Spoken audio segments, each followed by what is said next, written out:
शांति। आज है 29 फरवरी, शिव बाबा की साकार मुरली। सुनते हैं आज बाबा के मधुर महावाक्य। बाबा कहते हैं, मीठे बच्चे, माया दुश्मन तुम्हारे सामने है। माया दुश्मन तुम्हारे सामने है, इसीलिए अपनी बहुत बहुत संभाल करनी है। अगर चलते चलते माया में फंस गए तो अपनी तकदीर को लगा देंगे। प्रश्न, तुम राजयोगी बच्चों का मुख्य कर्तव्य क्या है? पढ़ना और पढ़ाना, यही तुम्हारा कर्तव्य है। तुम तो बाबा कहते तुम हो ईश्वरीय मत पर, तुम्हें कोई जंगल में नहीं जाना। घर गृहस्थ में रहते शांति में बैठ बाप को याद करना है। अल्फ और बे, इन्हीं दो शब्दों में तुम्हारी सारी पढ़ाई आ जाती है। ओम शांति। बाप भी ब्रह्मा द्वारा कह रहे हैं कि बच्चों गुड मॉर्निंग, परंतु फिर बच्चों को भी रिस्पॉन्ड देना पड़े। यहाँ है ही बाप और बच्चों का कनेक्शन। नए जो हैं जब तक पक्की हो जाए कुछ न कुछ पूछते रहेंगे। यह तो पढ़ाई है। भगवानुवाच्य भी लिखा है, भगवान है निराकार। यहाँ बाबा अच्छी रीति पक्का करते हैं किसी को भी समझाने के लिए, क्योंकि उस तरफ है माया का जोर। यहाँ तो वह बात नहीं। बाप तो समझते हैं जिन्होंने कल्प पहले वर्षा लिया है वह आपे ही आकर जाएंगे। ऐसे नहीं कि फलाना चला न जाए, इनको पकड़ें। चला जाए तो चला जाए। क्या कह रहे हैं बाबा? चला जाए तो चला जाए। यहाँ तो जीते जी मरने की बात है। बाप अडॉप्ट करते हैं, अडॉप्ट किया ही जाता है कुछ वर्षा देने के लिए। बच्चे माँ बाप के पास आते ही हैं वर्षे की लालच पर। साहूकार का बच्चा कभी गरीब के पास अडॉप्ट होगा क्या? इतना धन दौलत आदि सब छोड़ कैसे जाएंगे? अडॉप्ट करते हैं साहूकार। अभी तुम जानते हो बाबा हमको स्वर्ग की बादशाही देते हैं, क्यों ना उनका बनेंगी। हर एक बात में लालच तो रहती है। जितना बहुत पढ़ेंगे उतनी बड़ी लालच होगी। तुम भी जानते हो बाप ने हमको अडॉप्ट किया बेहद का वर्षा देने। बाप भी कहते हैं तुम सबको हम फिर से 5000 वर्ष पहले मौफिक अडॉप्ट करते हैं। तुम भी कहते हो बाबा हम आपके हैं, 5000 वर्ष पहले भी आपके बने थे। तुम प्रैक्टिकल में कितने ब्रह्मा कुमार कुमारियां हो। प्रजापिता भी तो नामी ग्रामी है। जब तक शूद्र से ब्राह्मण न बने तो देवता बन न सके। तुम बच्चों की बुद्धि में अब यह चक्र फिरता रहता है। हम शूद्र थे, अभी ब्राह्मण बने हैं, फिर देवता बनना है। सतयुग में हम राज्य करेंगे तो इस पुरानी दुनिया का विनाश जरूर होना है। पूरा निश्चय नहीं बैठता तो फिर चले जाते हैं। कई कच्चे हैं जो गिर जाते हैं। यह भी ड्रामा में नूंद है। माया दुश्मन सामने खड़ी है। माया दुश्मन सामने खड़ी है तो वह अपनी तरफ खींच लेती है। बाप घड़ी घड़ी पक्का कराते हैं माया में फंस नहीं पड़ना, नहीं तो अपनी तकदीर को लकीर लगा देंगे। बाप ही पूछ सकते हैं कि आगे कब मिले हो, और कोई को पूछने का अक्ल आएगा ही नहीं। बाप कहते हैं मुझे भी फिर से गीता सुनाने आना पड़े, आकर रावण की जेल से छुड़ाना पड़े। बेहद का बाप बेहद की बात समझाते हैं। अभी रावण का राज्य है, पतित राज्य है जो आधा कल्प से शुरू हुआ है। बाबा कहते रावण को 10 शीश दिखाते हैं, विष्णु को 4 भुजा दिखाते हैं। ऐसे कोई मनुष्य होता नहीं। यह तो प्रवृत्ति, बाबा कहते हैं ये तो प्रवृत्ति मार्ग दिखाया जाता है। यह है एम ऑब्जेक्ट, विष्णु द्वारा पालना। विष्णुपुरी को कृष्णपुरी भी कहते हैं। बाबा कहते श्री कृष्ण को तो 2 बाहें ही दिखाएंगे ना। मनुष्य कुछ भी समझते नहीं। बाप हर एक बात समझाते हैं, वह सब है भक्ति मार्ग। अभी तुमको ज्ञान है, तुम्हारी एम ऑब्जेक्ट ही है नर से नारायण बनने की। यह गीता पाठशाला है ही जीवन मुक्ति प्राप्त करने के लिए। ब्राह्मण तो जरूर चाहिए। यह है रुद्र ज्ञान यज्ञ। शिव को रुद्र भी कहते हैं। अब बाप कहते हैं ज्ञान यज्ञ श्री कृष्ण का है या शिव का है। शिव को परमात्मा ही कहते हैं, शंकर को देवता कहते हैं। उन्होंने फिर शिव और शंकर को इकट्ठा कर दिया। अब बाप कहते हैं हमने इनमें प्रवेश किया। तुम बच्चे कहते हो बाप दादा, वह कहते शिव शंकर। ज्ञान सागर तो है ही एक। अभी तुम जानते हो ब्रह्मा सो विष्णु बनते हैं ज्ञान से, चित्र भी बरोबर बनाते हैं।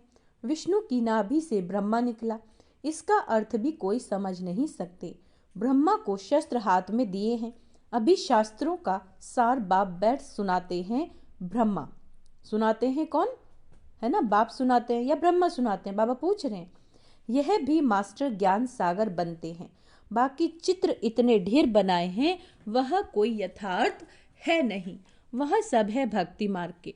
मनुष्य कोई 8-10 भुजा वाले होते नहीं। यह तो सिर्फ प्रवृत्ति मार्ग दिखाया, रावण का भी अर्थ बताया। आधा कल्प है रावण राज्य रात, आधा कल्प है राम राज्य दिन। बाप हर एक बात समझाते हैं। तुम सब एक बाप के बच्चे हो। बाप ब्रह्मा द्वारा विष्णुपुरी की स्थापना करते हैं और तुमको राजयोग सिखाते हैं। जरूर संगम पर ही राजयोग सिखाएंगे। द्वापर में गीता सुनाई, यह तो रॉन्ग हो जाता है।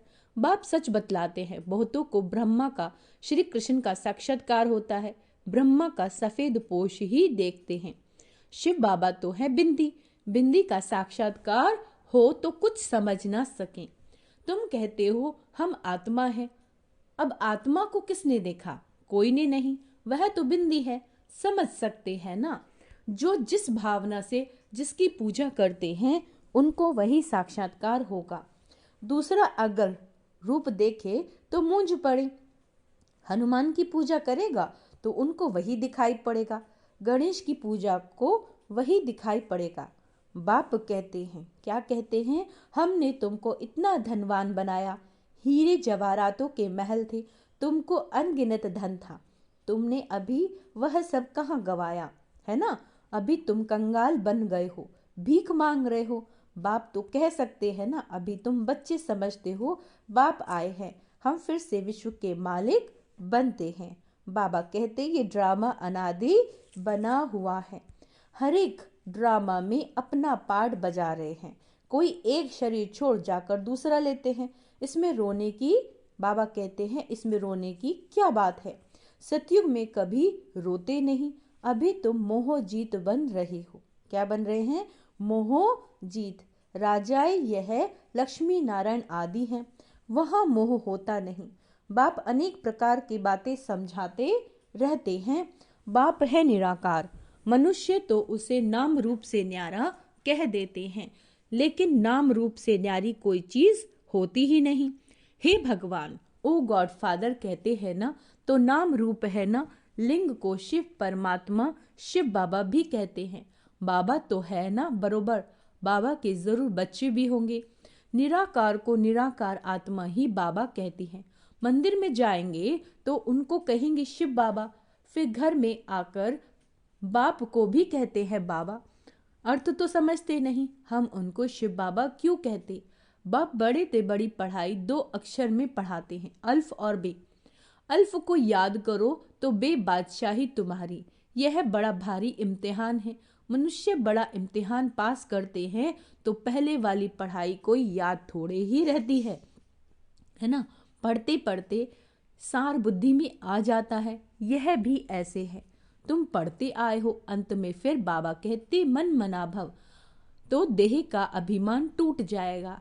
यह मन मना भव ही आदत पड़ी होगी तो पिछाड़ी में भी बाप और वर्षा याद आएगा। मुख्य है ही यह, कितना सहज है। उस पढ़ाई में भी अभी तो पता नहीं क्या क्या पढ़ते हैं। जैसी राजा वैसा वह अपनी रस्म चलाते हैं। आगे मण शेर पाव का हिसाब चलता था, अभी तो किलो आदि क्या क्या निकल पड़ा है। कितने अलग अलग प्रांत हो गए हैं। दिल्ली में जो चीज़ 1 रुपया शेर मुंबई में मिलेगी 2 रुपया शेर, क्योंकि प्रांत अलग अलग हैं। हर एक समझते हैं हम अपने प्रांत को भूख थोड़े ही मारेंगे। कितने झगड़े आदि होते हैं, कितना रोला है। भारत कितना सॉल्वेंट था, फिर 84 का चक्र लगाते हैं, इनसॉल्वेंट बन पड़े। कहा जाता है हीरे जैसा जन्म अनमोल कौड़ी बदले खोया रे। बाप कहते, तुम कौड़ियों के पीछे क्यों मरते हो? अब तो बाप से वर्षा लो, पावन बनो। बुलाते भी हो, हे पतित पावन आओ।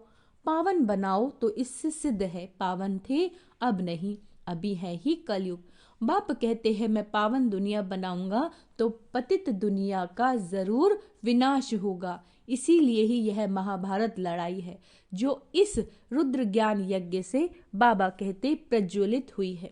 ड्रामा में तो यह विनाश होने की भी नूंद है। पहले पहले तो बाबा को साक्षात्कार हुआ, देखा इतनी बड़ी राजाई मिलती है तो बहुत खुशी होने लगी। फिर विनाश का साक्षात्कार भी कराया। मन मनाभव मध्याजीभव, यह गीता के अक्षर हैं। कोई कोई अक्षर गीता के ठीक हैं। बाप भी कहते हैं तुमको यह ज्ञान सुनाता हूँ, यह फिर प्राय लोप हो जाता है। कोई को भी पता नहीं कि लक्ष्मी नारायण का राज्य था तो और कोई धर्म नहीं था। उस समय जनसंख्या इतनी थोड़ी होगी, अब कितनी है, तो ये चेंज होनी चाहिए। जरूर विनाश भी चाहिए। महाभारत लड़ाई भी है, जरूर भगवान भी होगा। शिव जयंती मनाते हैं तो शिव बाबा ने क्या आकर किया वह भी नहीं जानते। अब बाप समझाते हैं, गीता से श्री कृष्ण की आत्मा को राजाई मिली। माता पिता कहेंगे गीता को, जिससे तुम फिर देवता बनते हो। इसीलिए चित्र में भी दिखाया, श्री कृष्ण ने गीता नहीं सुनाई, श्री कृष्ण गीता के ज्ञान से राजयोग सीख यह बना। कल फिर श्री कृष्ण होगा। उन्होंने फिर शिव बाबा के बदले श्री कृष्ण का नाम डाल दिया। तो बाप समझाते हैं, ये तो अपने अंदर पक्का निश्चय कर लो, कोई उल्टी सुल्टी बात सुनाकर तुम्हें गिरा न दे, है ना। बहुत बातें पूछते हैं, विकार बिगर सृष्टि कैसे चलेगी, यह कैसे होगा? अरे तुम खुद कहते हो वह वॉइसलेस दुनिया थी, संपूर्ण निर्विकारी कहते हो ना, फिर विकार की बात कैसे हो सकती है? अब तुम जानते हो बेहद के बाप से बेहद की बादशाही मिलती है, तो ऐसे बाप को क्यों नहीं याद करेंगे। ये है ही पतित दुनिया। कुंभ के मेले में कितने लाखों जाते हैं। अब कहते हैं वहां एक नदी गुप्त है। अब नदी गुप्त हो सकती है क्या? यहाँ भी गौमुख बनाया। कहते हैं गंगा यहाँ आती है। अरे गंगा अपना रास्ता लेकर समुद्र में जाएगी कि यहाँ तुम्हारे पास पहाड़ पर आएगी। भक्ति मार्ग में कितने धक्के हैं। ज्ञान भक्ति, फिर है वैराग्य। एक है हद का वैराग्य, दूसरा है बेहद का। सन्यासी घर बार छोड़ जंगल में रहते हैं, यहाँ तो वह बात नहीं।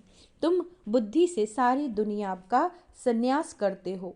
तुम राजयोगी बच्चों का मुख्य कर्तव्य है पढ़ना और पढ़ाना। अब राजयोग कोई जंगल में थोड़े ही सिखाया जाता है, यह स्कूल है, ब्रांचेस निकलती जाती हैं। तुम बच्चे राजयोग सीख रहे हो, शिव बाबा से पढ़े हुए ब्राह्मण ब्राह्मणियां सिखाते हैं। एक शिव बाबा थोड़े ही सबको बैठ सिखाएगा। तो यह हुई पांडव गवर्नमेंट। तुम हो ईश्वरीय मत पर। यहाँ तुम कितना शांति में बैठे हो, बाहर तो अनेक हंगामे हैं। बाप कहते 5 विकारों का दान दो तो ग्रहण छूट जाएगा। मेरे बनो तो मैं तुम्हारी सब कामनाएं पूरी कर दूंगा। तुम बच्चे जानते हो अभी हम सुखधाम में जाते हैं, दुखधाम को आग लगनी है। बच्चों ने विनाश का साक्षात्कार भी किया है। अब टाइम बहुत थोड़ा है, इसीलिए याद की यात्रा में लग जाएंगे तो विक्रम विनाश होंगे और ऊंचा पद पाएंगे। अच्छा, मीठे मीठे सिक्की लदे बच्चों प्रति माता पिता बाप दादा का याद प्यार और गुड मॉर्निंग। रूहानी बाप की रूहानी बच्चों को नमस्ते। हम रूहानी बच्चों की रूहानी बाप दादा को याद प्यार, गुड मॉर्निंग, नमस्ते मीठे बाबा, शुक्रिया बाबा, शुक्रिया। धारणा के लिए मुख्य सार, बाप के वर्षे का पूरा अधिकार लेने के लिए जीते जी मरना है, यानी शरीर को भूलना है, अशरीरीपन का अभ्यास करना है, एडॉप्ट हो जाना है, यानी बाबा का बन जाना है। कभी भी अपनी ऊंची तकदीर को लकीर नहीं लगानी है, यानी माया किसी भी रूप में आए, आपको निश्चय बुद्धि बनकर रहना है। कोई भी उल्टी सुल्टी बात सुनकर संशय में नहीं आना है। कोई उल्टी सुल्टी बात कर रहा है, जरा भी निश्चय न हिलना नहीं चाहिए। इस दुखधाम को आग लगने वाली है, इसीलिए इससे अपना बुद्धि योग निकाल देना है। वरदान समय प्रमाण अपने भाग्य का सिमरण कर खुशी और प्राप्तियों से भरपूर बनने वाले स्मृति स्वरूप भव। क्या कहा बाबा ने? समय प्रमाण अपने भाग्य का सिमरण कर खुशी और प्राप्तियों से भरपूर बनने वाले स्मृति स्वरूप भव। भक्ति में आप स्मृति स्वरूप आत्माओं के यादगार रूप में भक्त अभी तक आपके हर कर्म की विशेषता का सिमरण करते अलौकिक अनुभवों में खो जाते हैं। तो अपने प्रैक्टिकल जीवन में कितने अनुभव प्राप्त किए होंगे। सिर्फ जैसा समय जैसा कर्म वैसे स्वरूप की स्मृति इमर्ज रूप में अनुभव करो तो बहुत विचित्र खुशी, विचित्र प्राप्तियों का भंडार बन जाएंगे और दिल से यही अनहद गीत निकलेगा कि पाना था सो पा लिया। स्लोगन है नंबर 1 में आना है, नंबर 1 में आना है तो सिर्फ ब्रह्मा बाप के कदम पर कदम रखते चलो। अच्छा, ओम शांति। तो आज का समान अभ्यास करेंगे।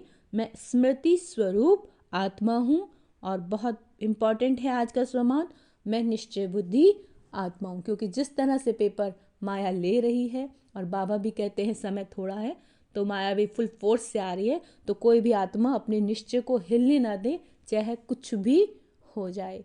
ओम शांति।